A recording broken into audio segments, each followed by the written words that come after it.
इस वीडियो को देखने के बाद गणित बनाना बहुत आसान लगने लगेगा। चलिए आइए बिना देरी किए हुए स्टार्ट करते हैं। पहले प्रश्न को समझते हैं कि एक दुकानदार किसी वस्तु पर 10% की छूट देता है जिसका अंकित मूल्य है 400 रुपया। यदि वह 10% जीएसटी लेता है तो उस वस्तु का अंतिम मूल्य क्या है।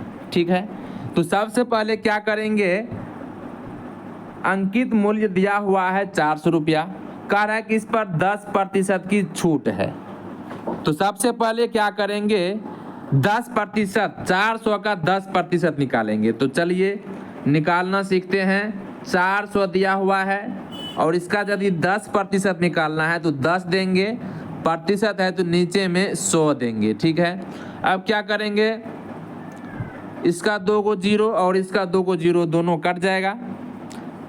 अब क्या हो जाएगा, नीचे में यदि सिर्फ एक है तो उसे नहीं गिना जाता है, वह जो है ऑटोमेटिक एक रहता है और उससे कोई फर्क नहीं पड़ता है। अब क्या हो जाएगा, एक तरह से ये भी खत्म हो गया।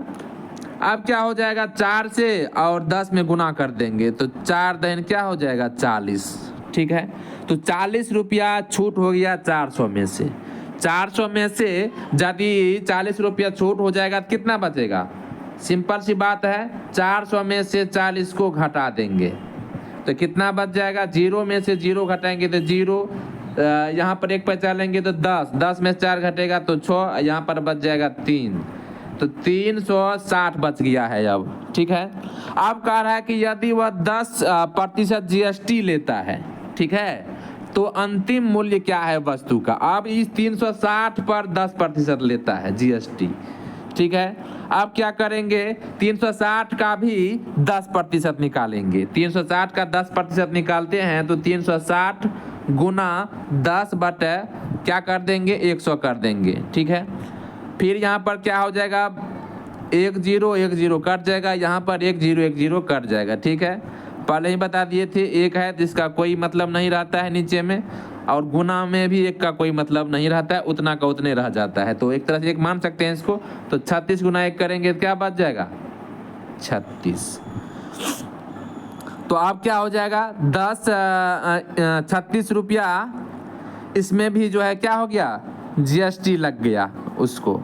360 रुपया हो गया ई और 36 रुपया हो गया जीएसटी।